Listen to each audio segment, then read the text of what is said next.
Hello everyone, welcome back to my channel and welcome to my new home. We're still in the middle of unpacking, sorting things out. So this room here will eventually become my coloring and filming space, but it still needs a lot of work done, and I'm holding the microphone nice and close because it's so echoey in this room right now.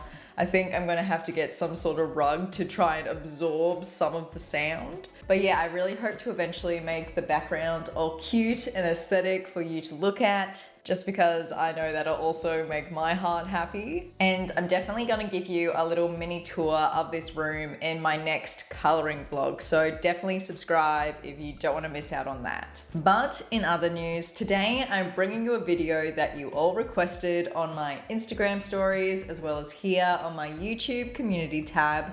And that is coloring my very first Hanna Karlzon page. And not only will it be my first Hanna Karlzon page, but it's also going to be my very first portrait page as well, because we all know how I just love throwing myself in the deep end. Since I started my coloring journey 18 months ago, I've colored human figures here and there, but I've never done a full-on portrait page. Until today. I actually purchased Tales from the Witch's Cottage in the video where I bought the most intimidating coloring books off of my Amazon wish list. And I'm sure you can deduce from that Hanna Karlzon's illustrations have always been a little bit daunting for me. Not just because of her slightly realistic illustration style, but also because her books tend to feature a lot of humans and portraits. And let's be honest, the prospect of coloring portraits is really intimidating when you're just starting out. But what I hope you take away from this video, and that I also take away from it as well, is that coloring portraits isn't as scary as it seems. And maybe you'll feel even a teensy bit inspired to color your very first portrait as well if you haven't done so already. This is the page that I chose for my very first Hanna Karlzon portrait. It's actually one of the pages I was most excited to color when I first flipped through the book. Sometimes when I first get a coloring book, I'll color one of my favorite pages first, and other times I leave them till the end until I've broken in the book with a few other coloring pages. I think it just depends on my mood and how brave I'm feeling, and obviously, I was feeling very brave today. I started by tackling the background first and decided that soft pastels would be my main medium. I had zero plans going into this coloring page. I was feeling really nervous about coloring my first portrait, and so I didn't want to fall into the trap of overthinking and getting paralyzed by, all the decisions I had coming up to make. So I just took it one step at a time and tried not to think too far ahead. My goal was to focus on the task right in front of me, and funnily enough, this ended up being a great practice in staying present, which is something I'm horrible at on a day-to-day basis. And I actually really liked how this background turned out. Using the kneaded eraser to lift some of the pastel pigment from the page created this gorgeous textured effect that kind of reminded me of a soft watercolor effect. And of course, yes, I did rip the paper as I was peeling off the masking tape. This is seriously my fatal flaw as a colorist. You always give me such amazing tips in the comments on how to avoid this, and every time I just do the exact same thing that I always do, and of course I end up getting the same results. I think I need to buy a hairdryer to try and, melt the stickiness of the tape before peeling it off. That's probably what's going to be my saving grace. But I've just been too lazy to go out and buy a hairdryer. I promise I will do it one day. After that, I went off camera to spray the page with workable fixative to set all my pastel work in place so, it didn't smudge everywhere when I was coloring later. I always do this part outside because I don't want to risk getting spray all over my expensive camera lens. And I also don't want to create a fume cloud in my coloring space. But in case you're curious as to how I do it, all I do is hold the can about 20 centimeters from the page, spray in a vertical motion, and then do a second layer in a horizontal motion. I have to say, I was feeling very rusty when I sat down to film this video. I'm usually someone who colors at least a little bit every day in order to keep my brain sane. But before working on this page, I hadn't properly colored in 5 days, which is like unheard of for me. The longest I've ever gone without coloring before this was 2 days. So yeah, the last few days have definitely felt a little bit strange and like I'm missing something in my life. On top of that, I was also coloring in a completely different space than what I was used to.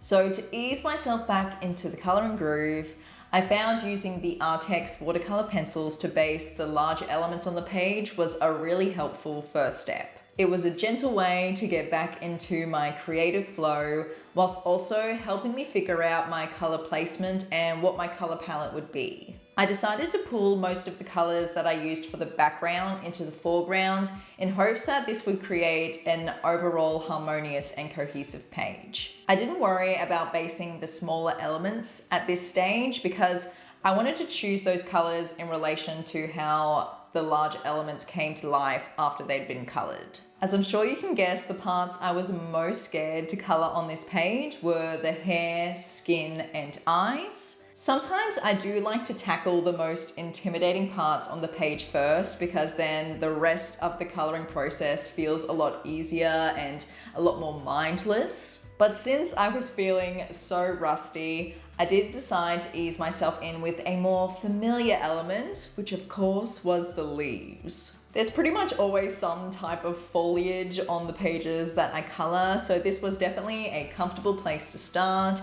and helped me find my coloring mojo again. I also really wanted to play with some more visually interesting color combinations on this page. That's something I used to do a lot more in my earlier coloring work when I was heavily inspired by Rita Berman's coloring pages. She always uses the most beautiful and unexpected color combos in her coloring work, and I wanted to bring a little bit of that Rita essence back into my own. You'll see that here in the leaves, I used a mixture of pinks, purples, and blues. I find that using multiple colors rather than sticking to a standard pink combo, for example, really does help transform and elevate your coloring pages. I'm fairly sure I mentioned this in a recent video, but I can't remember which one, so I'm just gonna briefly chat about it again now. Over the past 3 months, I've developed kind of a 3-step shading process that I've really been enjoying. It starts by laying down your shadows using the mid-tone in your combination first. Then I blend that out with the highlight shade. And finally, I go back in with the darkest shade to really deepen the shadows again and bring that contrast back.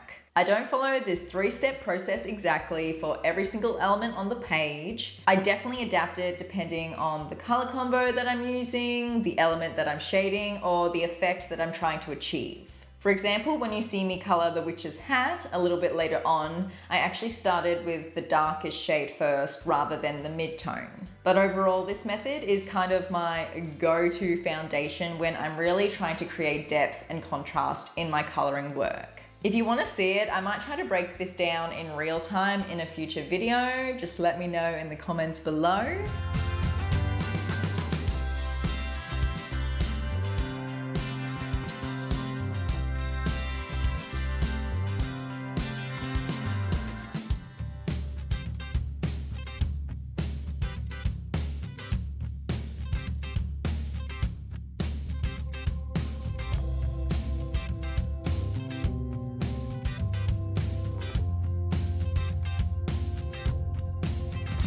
Once I'd colored enough elements on the page to, feel a little bit more comfortable back into the coloring groove again, it was time to tackle the hair. I have colored hair before in books like Year of Witches by Usaku and Magical Woodland by Kate Pellerin, but never on this portrait kind of scale. My approach for coloring the hair on this lovely witch was to map out the shadow placement first using a dark brown pencil. Then I layered in some pink and purples as my midtones, blended it all together with a white Prismacolor, and then went back in with a black pencil to add some little flicks of hair texture. Now, I honestly can't remember if I've ever watched a hair coloring tutorial in the past, but if I have, I clearly haven't retained a single bit of that information. So this might not be the most technical method out there, but it felt like the most effective and approachable way for me as a beginner and to get the result that I was hoping to achieve.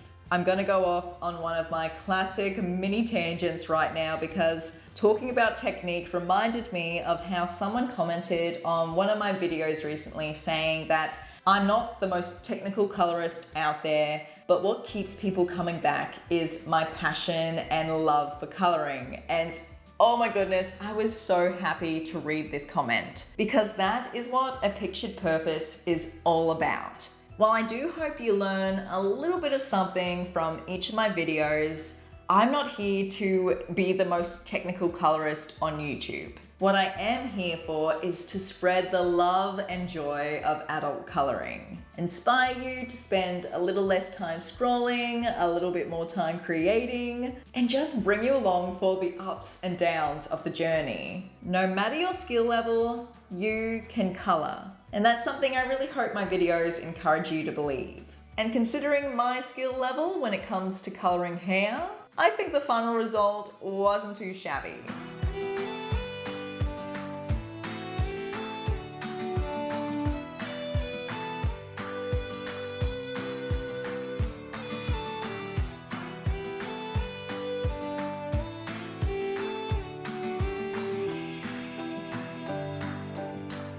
Next, I moved on to colouring the witch's hat before tackling the skin, just to give myself a little reprieve from the intimidating elements. This is the part I mentioned earlier where I started with the darkest shade in my combo first rather than the mid-tone. The reason I did this was because I wanted the shadows to be a true black rather than have some sort of blue undertone. So by going in with black from the start rather than laying over a blue base, I was able to make those shadows as rich and deep as I was picturing in my brain. Honestly, there wasn't really any reason behind me choosing such a strong contrast for this element. It was just the vision I had in my head, and so I went with it. I really love when I get into that flow state with coloring, where I'm not thinking every decision, I'm just doing. I found that's when I do my best work and enjoy myself the most during the coloring process. I just need to stop thinking so much and color, which is obviously easier said than done. And then I couldn't put it off any longer. It was finally time to colour the witch's skin. While I didn't watch any skin colouring tutorials before diving into this page, I did spend some time looking at colorists' portrait work on Instagram and Pinterest to get a sense of where I should place my shadows. The neck was pretty straightforward because I could just place shadows where the necklace and jewels were resting against the skin. But the face, of course, was a little bit more complicated. I added shadows along the jawline but left the edge uncoloured to create that spherical illusion. Then I shaded the cheekbones, nose, chin, under eyes and forehead. And I also used a full colour combination for the skin tone. Since I know you'll probably ask me in the comments what colours I used, the exact Prismacolors were PC939 and PC1092 for my midtones, PC927 for the highlight, and PC945 for the shadows. I was really happy with this combo. It didn't turn out too grey or muddy, which is something that can definitely happen when you're first learning how to colour skin. So if you're just starting out as well, I highly recommend looking up some skin color combinations on Pinterest or YouTube so you can kind of create a go-to list of combinations whenever you have a skin element on your pages. I will say that I don't think I'll be becoming a portrait colorist anytime soon. I just found the skin coloring a tinsy bit monotonous. That is not to say that I won't ever color a portrait again, I definitely will. I just think I need to be in a particular mood or maybe color with an unusual skin tone. Realistic coloring just isn't my personal preference, and I think coloring skin kind of falls into that category. What I did really enjoy coloring though was the eyeshadow, which was very unexpected. I did decide to keep things quite simple for my first portrait. I just focused on the eyeshadow rather than doing any sort of blush or bronzer. And it was actually really fun. It kind of reminded me of when I just do my own eyeshadow in real life. And also colouring the eyes was so much easier than I initially anticipated. In my head, I thought it was going to be super tricky, but it was actually pretty straightforward. I just focused the shadows around the edges of the iris, left the lightest colours in the centre, and voila! A nice pair of coloured eyeballs. Yeah, I don't know why I just said that. After that, the rest of the page was an absolute breeze to colour. There were no more intimidating elements left. I could just colour without anything too daunting on the horizon.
So here's how the page looked once I finished doing all my coloured pencil work. It was looking pretty good, but you know me, I had to add those final little details to really bring the page to life. What you'll see me use here is a mix of my white Uniball Signo gel pen and some Ohuhu acrylic markers in varying tip sizes and colours. I use the Signo gel pen for more subtle white accents and highlights that I don't want to appear too strong on the page, or I also use it when I want to lessen the appearance of the line work as well. On the other hand, I reach for the acrylic markers when I want the white or coloured accents to be bold, opaque, or just completely cover the line work on the page. I did briefly consider using a thin black fine liner to add some extra flicks of hair texture, but I wasn't sure how visible that would be. So instead, I opted to use the white gel pen to add those flicks, and I actually really liked the effect. I think if the subject of the illustration was different, this might not have looked as effective, but because we were colouring a witch, those little white flicks I feel like enhanced the supernatural vibe of the image, at least in my opinion. One thing I did use the black fine liner for though was to accentuate the eyelashes on the eyelids. Definitely wasn't necessary, but I found it just helped the eyes pop a lot more on the page. And when I wasn't sure what to do with all those little circles on the witch's face, I just decided to cover them with white acrylic dots. I think I need to create some sort of merch that says, when in doubt, add white dots, because that seems to be my go-to when I'm colouring. As we near the end of colouring this page, I think it would be amiss for me not to touch upon the struggles that Hanna Karlzon is currently going through. She is undergoing treatment at the moment for a brain tumour, and I think it's really important for us colourists and members of this community to show her as much support as possible during this incredibly difficult time. Whether it's purchasing one of her books, colouring one of her pages, or using the hashtag #SupportHannaKarlzon on Instagram, every little bit of support does count. People have definitely already been doing this, but I think it's important that we continue to show our support and just send as many positive vibes out there as possible to make this time just a little bit easier for her. Personally, I've already pre-ordered the English version of Godule that's coming out in August. I can't wait to get my hands on it. And I've also got my eyes on Tales from the Forest Kingdom, Magical Dawn, and Grains of Gold. I'd love to know in the comments, what is your favorite Hanna Karlzon book? Let's spread as much love as we can for this amazing artist. And there we have it, everyone. That is my very first Hanna Karlzon page complete, as well as my first portrait. I'm actually pretty proud with how it turned out. I know there's still a lot of room for improvement, especially when it comes to adding more depth and contrast for my skin and hair shading. But honestly, that prospect is kind of exciting. If we were perfect at everything right off the bat, coloring wouldn't feel nearly as fulfilling and rewarding. For my next Hanna Karlzon illustration, I think I need to tackle a page that has some sort of animal or crystals. I feel like those are elements that frequently pop up in her books. And if you're not already subscribed, make sure you do so you don't miss out on my upcoming coloring vlog where I'll give you a mini tour of my new coloring space. I need lots of tips and suggestions from you guys on how I can turn this room into a nice little coloring sanctuary. But in the meantime, happy coloring, friends. Have a good day, have a good life, and I'll see you in the next one. Bye!